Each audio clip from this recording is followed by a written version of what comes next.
Broadcasting live from the Wellness Wonderland, you're listening to the Wellness Wonderland Radio.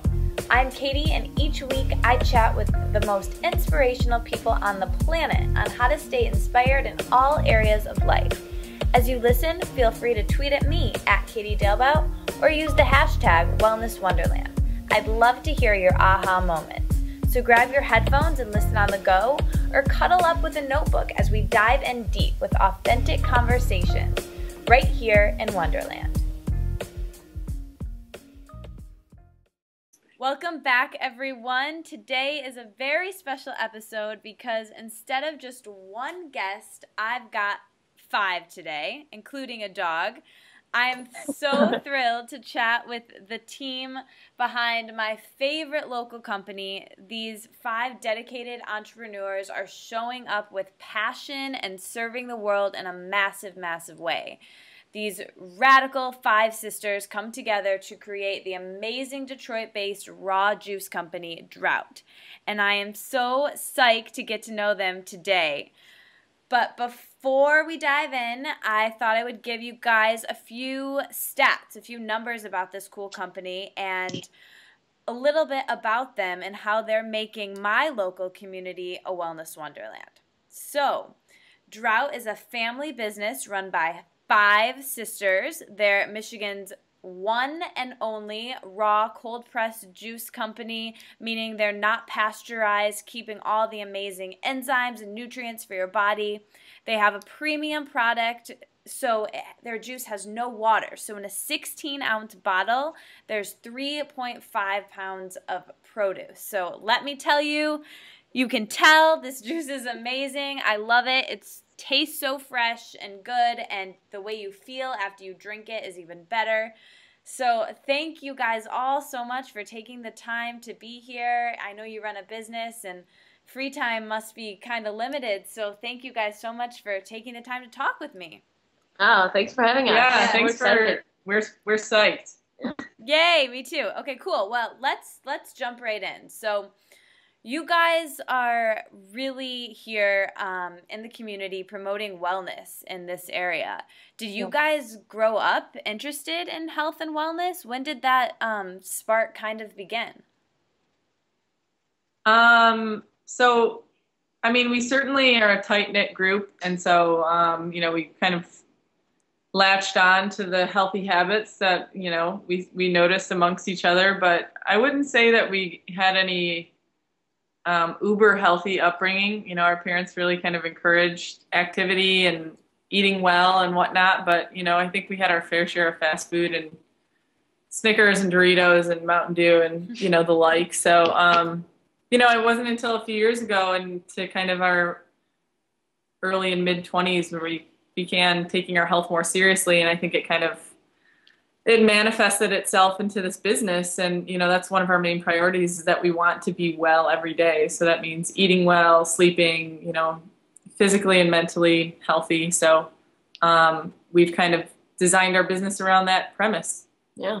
Yeah. So growing up, did you guys grow up with a juicer? To be honest, not really. I mean, we came from a large family, so a lot of what we did was out of convenience and cost effectiveness. So as you know, sometimes the most cost effective products aren't the healthiest, but it's what you can afford. So we had a pretty modest upbringing, and my mom specifically stressed the importance of having fresh foods, but it's not something that maybe we had the luxury of getting all the time. Like Caitlin said, later in our lives when we realized how important your diet was and kind of all facets of your life and how it affected your relationships and your mood and, all of your decision making. So yeah, and juice is, all things considered, once it's made, it's the simplest way to get everything that you need. So it's brilliant. So would you say that there was like one thing or one sister that was kind of the catalyst of, before even the business came to be, of just health and wellness and really incorporating that thought that what you put into your body really has an effect on your day-to-day life? Yeah, I would say that I have sister Jane, who is not, she's related to our business in another way. She helps us with a lot of our marketing and networking and things like that. And she actually fell in love with yoga about 10 years ago. And from there is when we started to all kind of taking our health a little bit more seriously and getting involved in exercising and just becoming a little bit more conscious of what we were putting in our bodies. And so I would say that, you know, the origin of it would be Jane. Yeah. It would come from Jane. And then, you know, after that, a few of us moved away, moved out of state, lived in some cities that were a little bit more progressive and learned about different foods and farmers markets and things like that. So it kind of spiraled from there. I love that. It's so funny to look back and see, you know, how everything happens for a reason and one thing to the next is so connected, you know? So Totally. So no, go for it. Taking us back then, let's kind of zoom the lens back with what you were saying about, I know you all kind of moved away and then came back here and decided to start your business here in Detroit. Can you talk about that a little bit and how and why that was important for you to bring this, like you said, some places that might be more progressive or at a different level with this being wellness and juicing being so prevalent, and it's not really that way here. Why was it important for you to be here and do this here? I mean, I think there's a couple ways you could look at it. The first kind of immediate response is that this is where we were raised and it's our home and our family is here, our friends are here. So it means a lot to start a business in your own kind of hometown community. But also, you know, from a business standpoint, Michigan is a great place to be an entrepreneur. There's a lot of opportunity. You know, startup costs are, you know, relatively speaking, a little lower than maybe starting in a major city, even though you want to. But, you know, if you start in New York City or you start in San Francisco or Los Angeles or wherever, you know, you need a lot of capital to begin a business. So aside from it being emotionally wanting to start here for family reasons, it made sense from a business standpoint. So. Yeah, I mean, there's, you know, I think the list is endless because we've seen success early on that, you know, it makes a lot of sense for us in our business. You know, the market was wide open. No one else was doing it. You know, people wanted it. We have a lot of friends and family that could help us out where, you know, in areas of business that we weren't so familiar with. So, you know, and it hasn't let us down yet. So we love doing business in Detroit. Yeah. I love that. And I'm glad we got right into talking about Detroit. And I want to really focus on that in this conversation and talk about it even more. But before we kind of go back there, I'd love if we could, you know, zoom out even more. And could you walk us through that kind of your thought process in the very beginning stages of Drought, and really kind of, it'd be cool if we could go deep there and just walk us through how this idea was born and how you guys came together to collaborate in this way. I mean, to be honest, I think it was kind of born out of chaos, like personal dilemmas and, you know, being dissatisfied with where things were going. And that, you know, isn't always a bad thing. It really kind of, we weren't sure what we wanted to do, but we knew what we didn't want. And so, you know, we had all taken different paths. You know, we're very close in age and, you know, we spent a lot of time together as kids. But when we grew up, we spread out a little bit and then eventually came back together. So, you know, I think that we kind of all revisited our priorities in our early 20s. And, you know, we all came to the agreement that what we were doing, mostly with our jobs, we weren't satisfied. And so slowly but surely we came up with this idea. We came up with the idea really before anything else because we just wanted something to talk about, right? We wanted something to like bond over. So we decided we're going to have a farmer's market stand and make juice. And, you know, we really hadn't ever done juicing as a, you know, business. Every once in a while we'd visit juice bars and such, but it just became this idea. Julie created a brand behind it, one of our other sisters, and we talked about it nonstop, and then we figured it would make some sense if we really put some effort into it. You know, why not? It's if thoughts become things. So we just kept thinking about it and made some vision boards, and we haven't stopped since. Yeah. We still keep dreaming up what the future holds. It has taken on so many forms. So and that's the cool part about it, I think, is that that notion of thoughts become things sounds a little cheesy, but when you really put it to practice, it is the absolute truth, and it keeps happening. And we're obviously probably not at the point of our our peak success of what we really want in terms of feeding our community with healthy options and things like that, but we're getting there, and it's fun. It's fun. Yeah.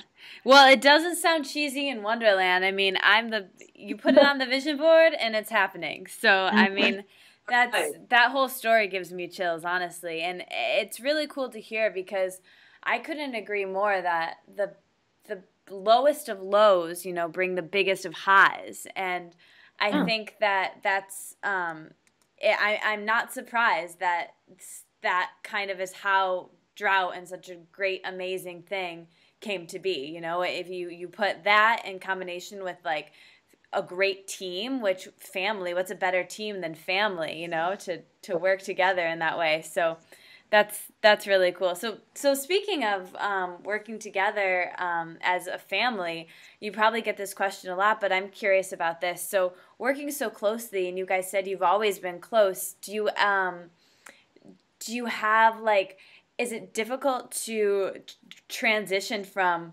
that work relationship to just being sisters now that you guys all work so closely?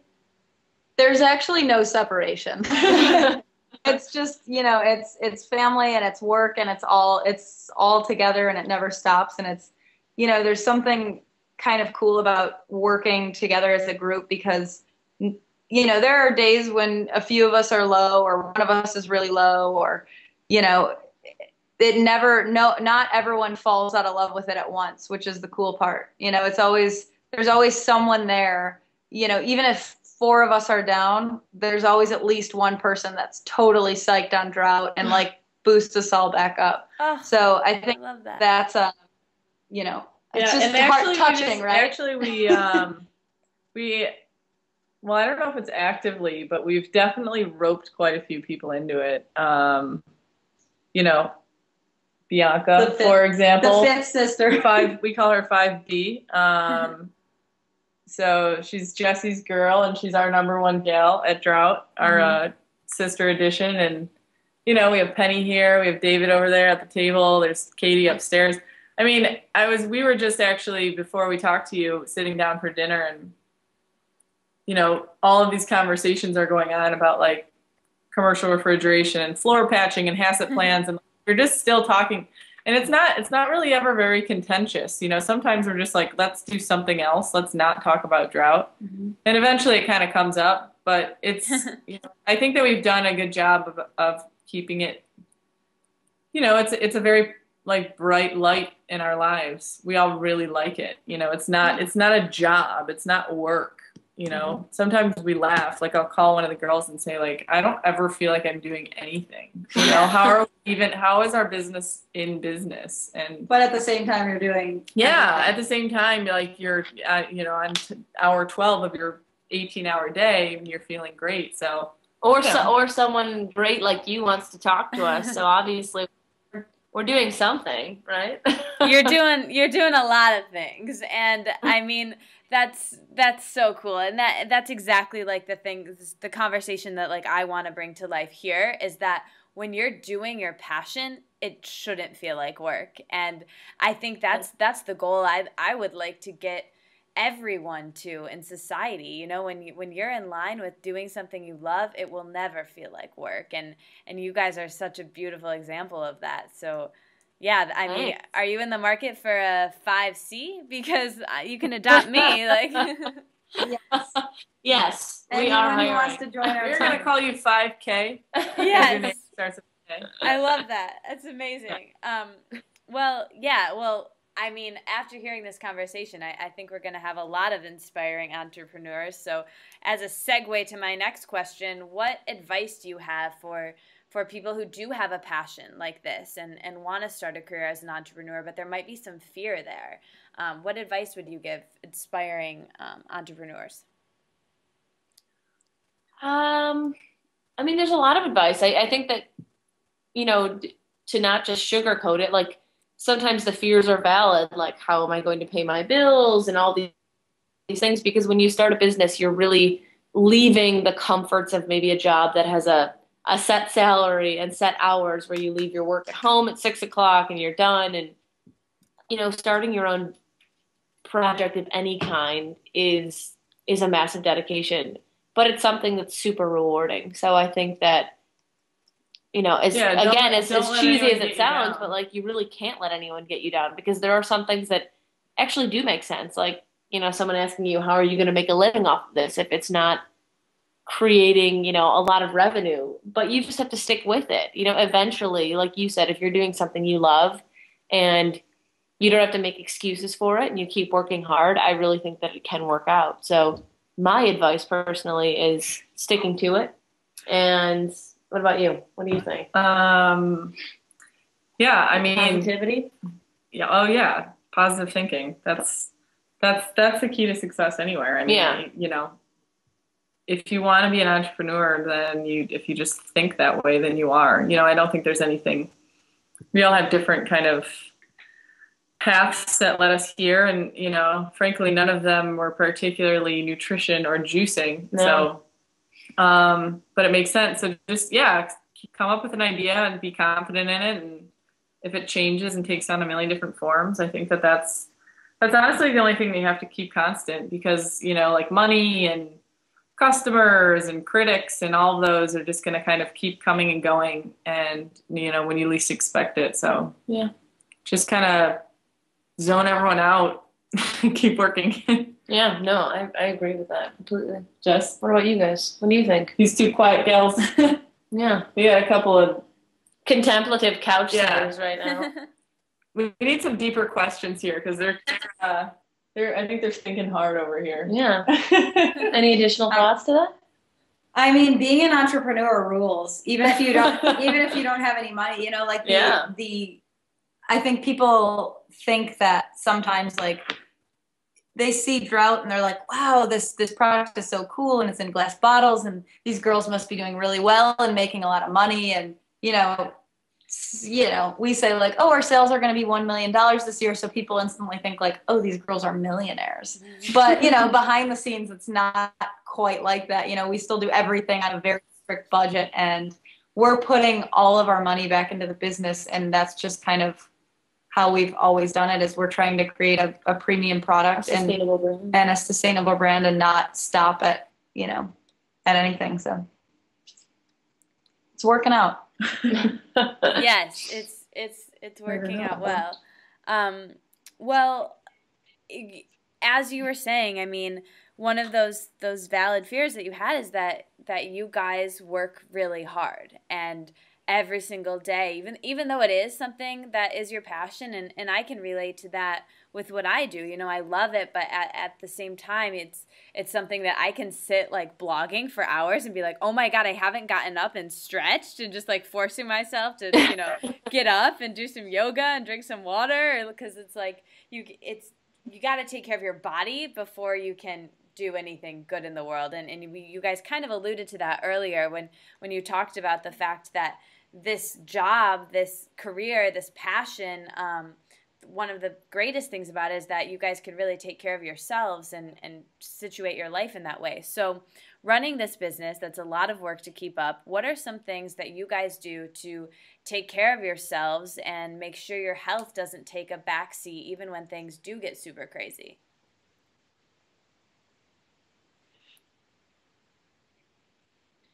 Well, I'll say something first, and I'm sure the other girls will chime in.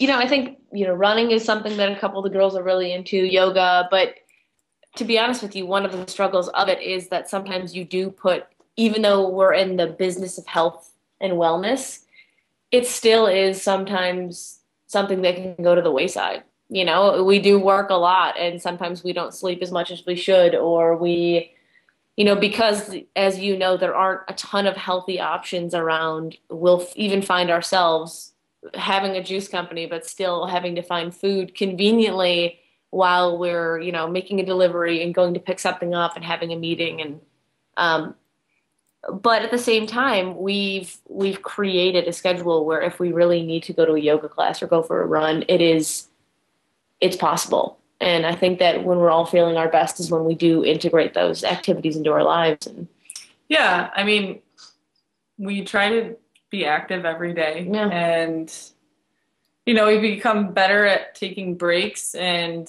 having other people help us out. You know, our employees are great because they've really allowed us to like stay sane and take care of ourselves and take a little bit of a break. You know, because I still think that we all have a hard time removing ourselves from every aspect of the business. And yeah, I mean, we also have kind of dabbled in Vipassana meditation. So a lot of the principles behind mindfulness and, you know, noble silence and things like that, just kind of getting away for a little bit always helps, but it's tough. It's tough to kind of do that stuff every single day and really stay committed to it. So I think that's why the fact that we make juice and it's organic, and every once in a while it's just a reminder. Yeah, I mean, we'll be doing like reminder. a work task and we'll say, oh, we have spoiled juice here, which means we can't sell it, which means nothing's wrong with it, but it just passed the date and we love drinking it. And then it reminds us that we feel so good when we drink juice, and now we know why we make it. And it literally sometimes takes kind of a spoiled juice to really get you back into healthy living. And I know that probably sounds ridiculous, but that's how it goes with us. No, that's a great quote. It takes a spoiled juice. That's a tweetable. I love that. Oh, yeah. Twitter. Yeah. Hashtag spoiled juice. Twitter. Well, now that we're talking about the juice, and I wanted to get to this, and it's funny that it's taken us kind of this long into the conversation, but I would love for you to tell everybody, and I think a lot of people tuning in will kind of already know, but I would love for you to explain it, and I'm sure you get this question countless times, but why cold pressed juice? Why is it so damn good for us and so expensive for you guys to make and source? Okay, so where do we start? So it's actually very simple, and I think that if you can, you know, if whoever is listening can understand a few things, that the way that most food, you know, or food-like products are made nowadays is it takes a lot of money, and the process is pretty bizarre. You know, most foods are preserved somehow, and it's not usually very natural. So juice, for example, is usually pasteurized, which is, you know, it allows the juice to sit on the shelf for longer, sometimes up to 18 months. And in pasteurization, what you're doing is you're heating the juice. You know, the idea is to kill all of the bad bacteria, but as everyone knows, there's such thing as good bacteria, and it's actually very important. So, you know, the things that are alive and well in the juice that, you know, basically the only benefit to them, we think that pasteurizing can probably be skipped, and you know, in effect have a pretty decent product. So cold pressing is a little bit of a slower process. It applies a lot more hydraulic pressure. You know, really what it does is slow the process down. All of the ingredients are juiced separately, and they're mixed by recipe. So, Yeah. You know, and we source everything organic. You know, in our opinion, where we're at, it's the best way to ensure quality produce.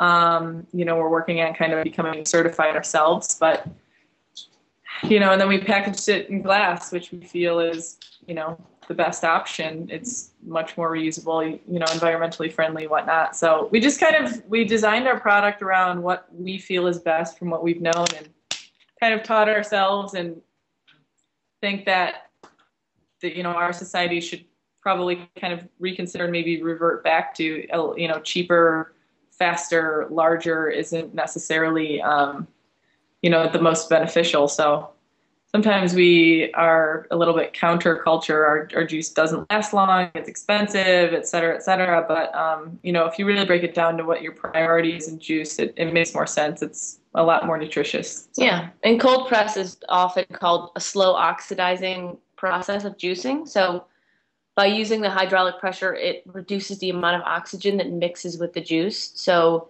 it gives it, maybe a richer taste and a longer shelf life than what a rotary juicer would produce. So something that you would typically make at home with a rotary or centrifugal juicer would have to be consumed immediately. But what we produce has a 72-hour shelf life. So, in most terms, that's not a long period of time at all. But for raw juice, it is actually an extended shelf life. And it also allows us to package juice cleanses for people, which is one of the products we offer. So we do single juice sales, but we also do a fruit and vegetable based cleanse, which is 6 16-ounce juices per day. And yeah, that's it. Like Caitlin said, it's just the best way to make juice in our opinion. And that's why we chose it. Yeah. Yeah, it's delicious and I love it. Thank you. The funny thing that you guys said there that got me thinking about when we all saw Joe Cross speak. You guys brought in Joe Cross a couple months ago, and when you were talking about it, this kind of being the counterculture and kind of going back in time, I loved one point that he brought up, which I know you guys will understand, and it's just that you guys must hear it a lot that, for people who don't understand what you just explained, that, this juice is so expensive, what makes it different? And then obviously you explain it and people understand and find the great benefits of it. But what Joe Cross mentioned, which I would love to see, is that this way of life can be more affordable for people. And he was saying, if everyone went into McDonald's and requested Drought tomorrow, then McDonald's could be our best friend, and I thought that was a really great analogy that, every time we spend our money, we're voting. And for me, that's why I love spending my money on Drought. I enjoy it. I'm supporting people that I believe in. I'm supporting a business that I believe in, something local, something organic, something that my body loves as much as my taste buds, and I'm doing a great thing for the city, So it's really thinking about it like that. I think it makes it really just makes sense. So yeah, and and also, to add to that, it's almost, I'm not saying drinking Drought can prevent things, but it's preventative medicine when you take care of your body. So yes, you're, pay now or pay later. Either you pay for good food and, maybe a good yoga instructor and all these things that some people might think are a waste of money. But, in the long run, you're really saving yourself a lot, not just money, but a lot of pain and a lot of, confusion and all these other things. So long drunk nights can become a thing of the past if you start drinking. Yeah, but it's actually, what I tell people, especially when they just don't seem to be getting it, is, it's cheaper than a cocktail. Yeah. So sometimes you just have to simplify it like that. A lot of people don't think twice about things like that. Yeah, you'll spend, $12 plus a tip, and you don't have to tip us, and it's just and not flat. It's a total deal. It's cheap. Cheapest out. Yeah. Well, I mean, it is a lot cheaper than surgery or drugs or, taking care of yourself really is the cheaper option if you think of it that way. Totally. Sure. Totally. I know I was listening to NPR in the car this morning, and I keep hearing about this Obamacare, and everyone's just pointing fingers and blaming each other. And there's all this, rigmarole around the Obamacare. And all I'm thinking is if all of these people were just taking care of themselves, right, they wouldn't be focusing on the negative that is healthcare. Do you know what I mean? So, for me, that kind of always reminds me of why it's important to take care of yourself. Yeah, I mean, here in Wonderland, we have Wonderland Care, and that just really entails doing yoga and drinking Drought. So everyone agrees on that. Exactly. And everyone's different, like that's why we try to be non-absolutist and be like, oh, you need to be a vegetarian and drink our juice and do yoga. Like, everyone has something that works for them. So just be good to yourself is kind of our motto, Yeah, and that means so much more than just the juice or the yoga or the physical stuff. I mean, it's really, to me, it really starts with your thoughts and the way that you think and who you surround yourself with. And I think that that's something that the first step doesn't even have to be buying the juice. The first step can just be taking care of yourself and knowing that you're worth the juice, Totally.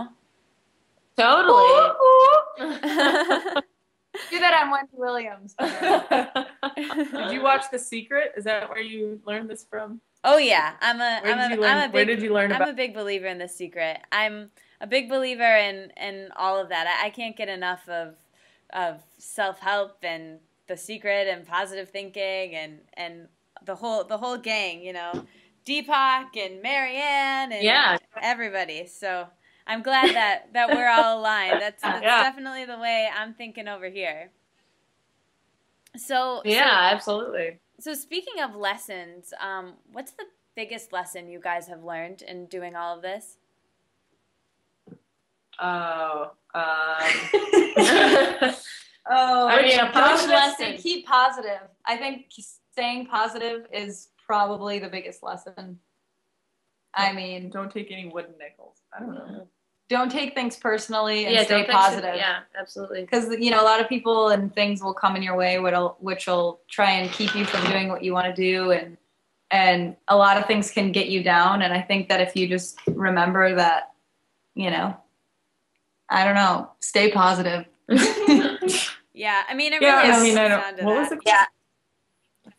Lesson? Yeah, what's the lesson? We're still thinking about it. I think maybe one of the lessons that I'm coming to realize is that I don't know. It's just like a path. Like we're on a path. We're not. Every once in a while we reflect and we talk about when we get here or when we have this or remember when we were just a few months ago. And sometimes like you're not sure if you're there yet, if you're, hitting your goals or like am I successful? And it's not even like a negative thing. It's just, I think that reminding yourself that like it's okay to kind of, for what you're doing to take on many different forms. And, sometimes people that are supportive aren't so supportive and vice versa. Sometimes you can find a lot of support in places that you never did. We the girls one night we had extra juice and we figured that sometimes when we have extras it doesn't make sense just for them to pile up in our fridge, that we should just go out and give them to people, maybe some people that hadn't tried our juice. And we've done it a few times now and it's really interesting to see and sometimes when basically what we're facing is an overage where we're going to lose a little bit of money, we can't sell these juices, we had too many. And we try to kind of create something good out of it, maybe some new customers. So what did you do? You guys went to downtown Ferndale, and basically just punked a bunch of people with juice. And, everyone has a different reaction to it, and it kind of brightens your day. Yeah, it was Royal Oak. We were in downtown Royal Oak, and Jesse just started approaching people on the street, and I was hiding in the car nervously. Because I knew, they likely didn't know what it was, and, when people approach other people, they just get nervous automatically, and it went way better than I expected. I timidly came out of the car and started participating in the handing out, and people were really, really receptive, and we had a couple people, recognize us from behind. You're like, is that Drought? Aww.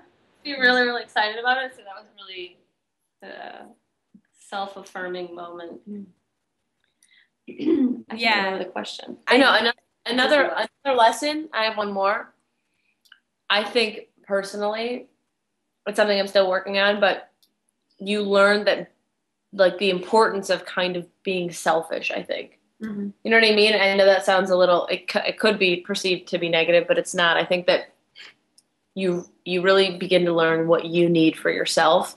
and that it's not wrong to need things for yourself and to request them and to work toward them. And I think that's one thing that I've learned, is that selfishness is positive sometimes. So. Oh yeah. I mean, honoring yourself and just believing that you're worth it. You know, you're worth everything from sleep to $10 juice to just being with people and taking a day off. And yeah, I think that's awesome. I agree. We should start like a fun run. Drought and Katie all about it. Absolutely. Yeah. I think we're going to collaborate a lot. I think this is just the start of a lot of things for us. So speaking of Detroit, I would love for you guys to talk to us and everyone listening here, because a lot of our listeners aren't here in Detroit. They're all over. So I would like for you guys to kind of talk about the wellness movement here and what are some of the good things going on here. We mentioned a little bit earlier that in some other areas it's, you know, this type of thing is more prevalent, and it's but here, what I love about being here, what I tend to focus on a lot is that there's such a need here. There's so much work to be done here that I feel really great and good about that. But at the same time, there's so much cool stuff happening. So I'd love it if you guys could talk a little bit about that from your perspective. Yeah, absolutely. I just wanted to apologize. I read your name as Katie all about it, but is that your last name? No, but I wish it was. That sounds so cool. No. Oh, gotcha. All right. I my eyes were blurry, and I was like, Katie, all about it. Cool. So cool. Yeah, all about positivity. Yeah. What's up? Oh yeah. Anywho, all about back to your Drought. questions. Yeah, so the wellness movement in all about it. All about wellness, you. Yeah. Okay. I mean, you know, I think we're obviously seeing it from just one perspective, I think. I mean, maybe 4 or 5 perspectives, but you know, as business owners, I think, especially in like kind of the wellness realm, we get to see and meet some of the kind of, you know, established other business owners down here that have been doing, you know, kind of creating their own small little communities, you know, whether it be through juicing or integrative medicine or, you know, activities, you know, running groups that meet up, you know, I don't know, cycling, whatever. It's definitely everywhere. I think the thing here in Detroit is that it's, you know, sometimes you have to seek it out a little more. It's not like in New York, for example, where we used to live, you're going to literally run into juice bars every corner. You know, you have to get in your car and drive or order it online or whatnot around here. So, you know, but it's definitely thriving. And I think, you know, since we've moved our business downtown, you know, which was in June, 4 months ago, there's been a vegan soul food place open up. You know, there's a new coffee shop coming that, you know, sells vegan pastries, and, you know, everyone's kind of popping up with some options on their menu. There's actually even a seafood restaurant right nearby our kitchen where we produce, and we used to go there, or we still do, but right when we opened, they opened, and we were there every single day. And, you know, we became friends with them and supportive, but none of us really ate that much seafood. And so they ended up putting a vegan curry dish on the menu for us, which was really cool. And it's apparently become very popular. So, you know, I think that there's small examples of the wellness community kind of growing everywhere. You know, and I think that we're all excited to kind of keep learning and meeting new people, and, you know, encouraging other people if they have ideas of, you know, business centered around health and well-being to, you know, bring them to the city, because, you know, there's lots of room for everyone. I'm just so fortunate and excited to be here in this community doing this. Mm-hmm. So I guess going off of that, you mentioned this a little bit about the new storefront in June, but one thing that I really admire about your brand that I love almost as much as the juice is the packaging and the design. And from the website to the Shinola storefront, everything's so clean and beautiful. So which one of you is the mastermind behind the design, and why did you guys decide to go with that kind of clean, unique style? Well, Julie is actually, she's not here right now. She's with her beautiful daughter, Stella, but Julie kind of created the entire brand. She's always had a flair for, I don't know, creativity in general, but we just wanted to create something that was, like you said, a very clean, modern, yet traditional look that didn't pigeonhole us into being only for women, only for men, because if you know, and I'm sure you do, because of what your background is, but a lot of juice companies or wellness companies, and it's not negative, but sometimes their marketing is very specific, whether it be, gender specific or just for the super health conscious. We wanted to create something that was chic and minimalist and that a man or a woman or anyone would feel comfortable holding and that they would feel great about and be able to reuse the bottle. And I don't know. I mean, it's just as simple as that. We like, in our personal lives, those are the types of things we gravitate toward, are very simple products, quality products. So we just wanted to replicate that in our own style for a juice brand. So yeah, and I think also, that it's worked out, and I'm not sure if this is, Julie's plan from the beginning, but our product is very simple, and we have a glass bottle that has, aside from Drought, pretty much nothing on it, and you can see the entire product, and there's no, the juice settles naturally. The colors kind of distort after a day or so.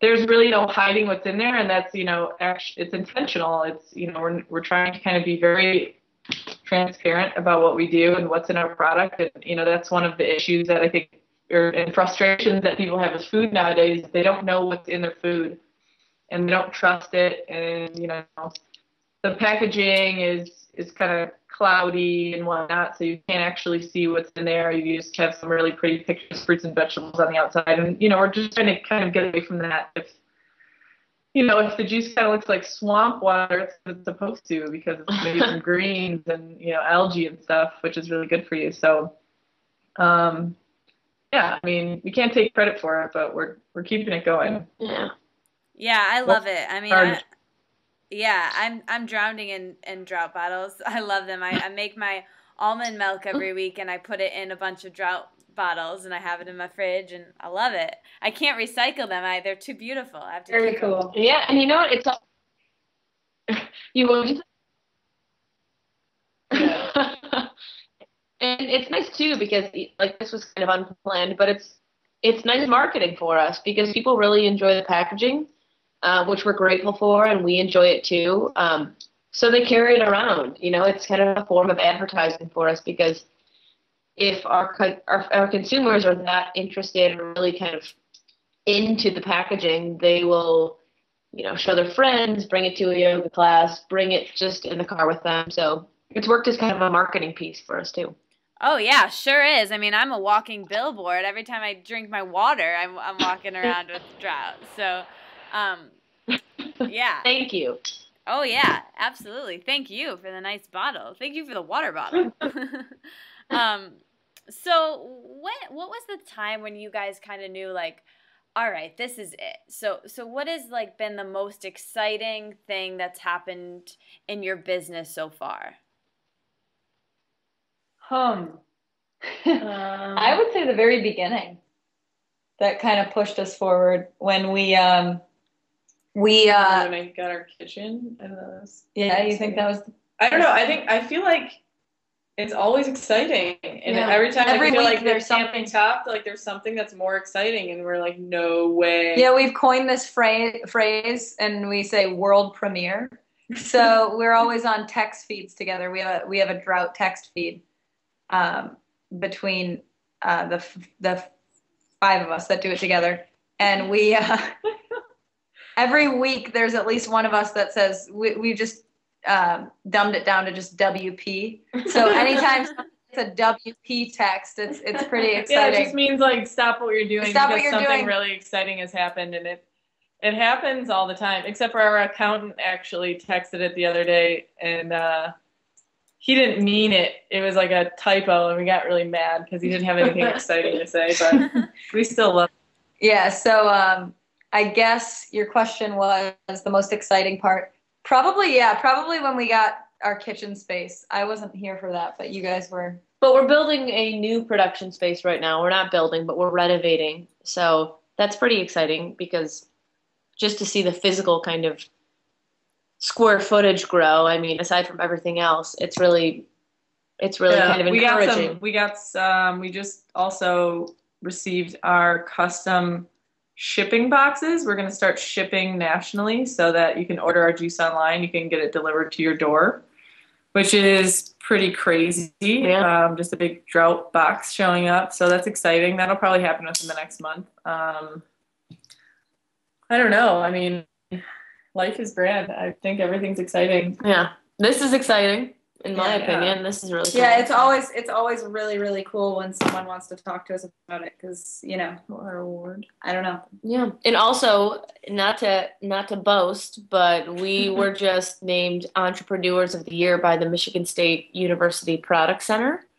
Woo, So woo. we will be, thanks. So we're going to be going on November 12th to their Made It in Michigan. Is it like Expo. it's an expo and a conference, but we were super grateful to have that. So the Michigan State Product Center has been really helpful in, helping us understand food laws and all the necessary parts of starting a food or beverage business. So they're a great resource for anyone who's trying to start. We're hoping similar we get a business. trophy too. Yeah. Or a medal. We want trophies. That's all. I'll make you We're in it for the trophies. a Wellness Wonderland world premiere trophy. All right. Oh, world premiere. Well, we've never had a trophy, so it would be a world premiere. Spray paint one of those Drought bottles gold and write WP on it. Oh, man. Ooh, Let's start. That'd be way cool. She's going to do it. So other than gold bottles, or maybe it is gold bottles, but where would you like to see Drought in like 10 years? Gold bottles. Gold bottles. Yeah.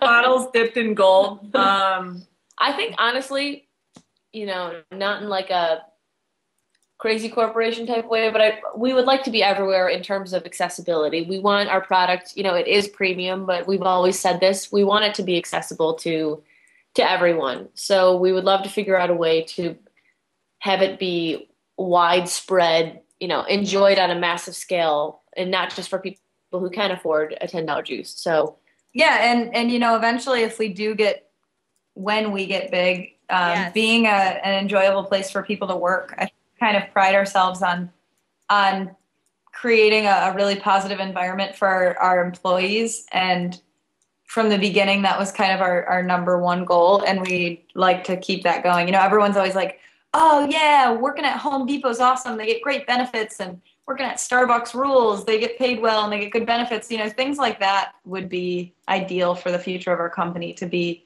able to not only provide a ton of jobs throughout the United States and elsewhere, but to be to have a good reputation that it's people love Drought, and I don't know, can't wait to work for us. Yeah, I mean, There are just too many jobs and lifestyles. I think people leave. Yeah, we want to enhance people's lives somehow, ours included.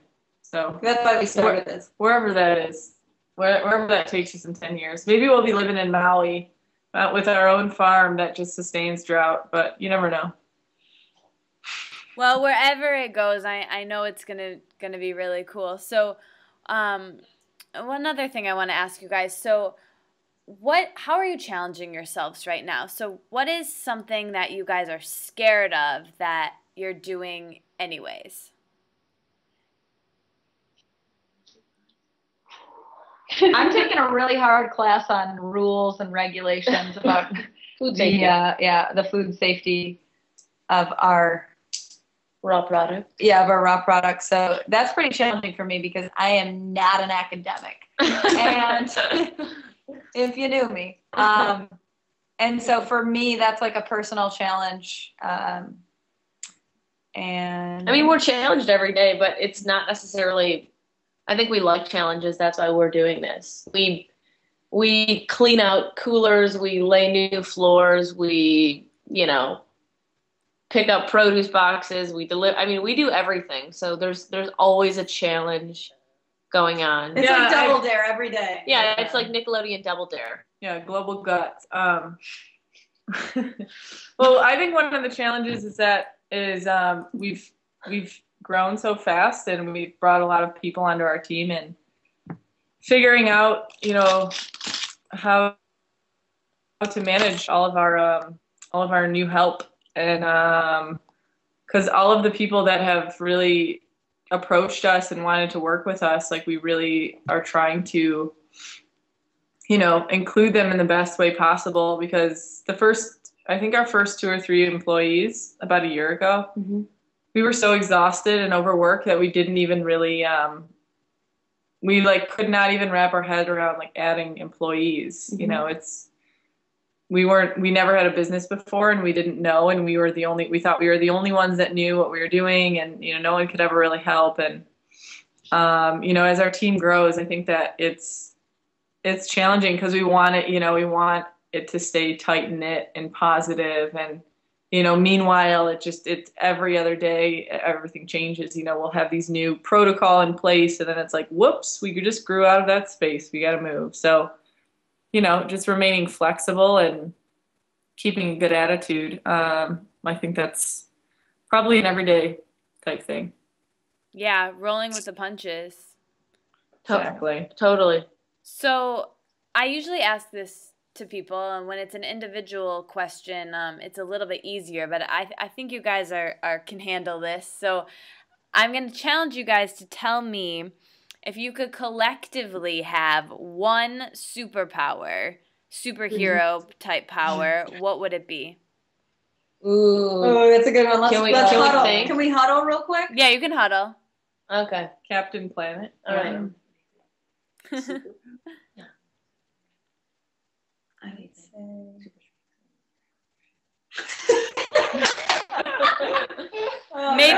Maybe two.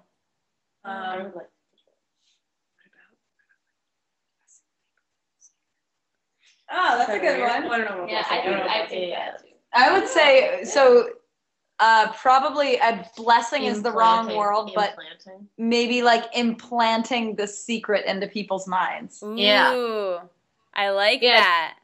You know what I mean? A wand. Yeah, if everybody had, I mean, yeah. Jenny really super strength, so she can carry all the boxes without any effort. Yeah, I would like full super strength, so I could carry. Our first choice was super strength, and our second choice was the secret. No, but I think that if the general attitude that we try to keep, we were able to really pass that on to other people, because it's been one of our biggest assets. That whatever they choose to do with it, it probably would be pretty awesome, because if we could spread the consciousness all over the world. Oh my gosh, I am fist pumping right now, because honestly, that is what I try to do here in the Wellness Wonderland with this podcast, with just inspiring people to change their consciousness and to change the way that they think, because can you imagine if everybody in the world, thought in that way, and to really focus on that is so amazing. So this has just been... It would be way too cool. It would be way too cool for everyone. You're a superstar. You should be on national television. Yeah, for real. Oh my gosh. Well, we will be someday. We will be together. I'll be interviewing you on national television someday. It's on the vision board. Yeah, you will, There you girl. will. Yeah, you will. Jesse will be breakdancing, and I'll be juicing on the side. Seriously, let's do it. Let's make a date. It's totally going to happen on the vision board, so it's happening. What's your dream channel to be on? Yeah, what's your dream? Oh, her own channel, Katie All About It channel. Totally. What? Katie All About It. Instead of going, ooh, ooh, you could go, ooh, ooh. That's such a good name. And yeah, I think our own channel where I interview cool visionaries like you guys and really bring light to this conversation, I think is amazing. So the last question I want to ask you before we wrap up the podcast, and then I want to just hang out and come over and like be friends with you guys. But I'll say one quick thing. Yeah. Girl power. Girl power. Totally. Spice Girl style. Yes. So the name of this blog and this podcast, as you guys know, is the Wellness Wonderland. And the question I always end the podcast with is this. What does that mean to you when I offer you that term? What does living in a wellness wonderland mean to you guys? Oh man, magic. Living in a wellness wonderland. Yeah, I mean, I think it means living the way that you want to live. And I think that most people would say that they want to be healthy. They want to be well. Happy. You know, and the way they get there is different, but it's kind of an all-encompassing, I don't know if it's happiness, but I think that that's always a part of it, to be well. But yeah, just I think that a lot of it, you know, the Wonderland part, not to be too nerdy, is really kind of alludes to like the mental and emotional aspect of it, you know, however you want to feel, however you know, think when you think positively, that's like your idea of wellness. So I think that it should be, you know, your podcast and your blog and everything is a place that, you know, makes people feel good. Yeah, and I think being in a wellness wonderland is not compromising. So not compromising your values or your dreams or, you know, your speech or anything, you know, just kind of really staying true to yourself. Staying true to yourself. So. Rock on. Great answer. I love asking that question because everybody who I ask has a unique perspective, and that was one of my favorites. So you guys are awesome. So just before we wrap, can you guys tell everybody where they can find you? And your cleanses are shipping nationally now, or will be shipping nationally, so the people who are listening who aren't from Detroit can get their hands on some Drought? So our website is droughtjuice.com, and from the website, if you're local in Detroit, you can order a cleanse for delivery, a home delivery, or we have locations in Midtown Detroit, Birmingham, and Plymouth currently, and then we will be shipping nationally within a month. So before Christmas. So keep tabs on our website and our Facebook and our Instagram, and we'll let you know what we're doing. Amazing. Well, I highly recommend the ginger pear cayenne with a shot of E3 Live. So everything is good. Everything is good. You love it all. Do a cleanse. Go to Drought. Follow Drought. They're awesome. Thank you guys so much. Thank No you, problem. Katie. Thanks We for having us. really appreciate Katie it. all about it. Katie's all Katie, about it. all about it. I love it. Thank you so much, everyone, for listening, and we will see you next week. Bye. Bye. Thanks for listening. You made it all the way to the end. I'll be back next week, but until then, let's stay inspired and keep this conversation going. So tweet at me at Katie Dalebout and our guest with your aha moments from this conversation. And like the Wellness Wonderland on Facebook, so we can all hang out there and discuss how inspired we are and how we'll apply it in our daily lives. And never miss another episode or post from me by signing up for email updates on thewellnesswonderland.com. See you back in Wonderland.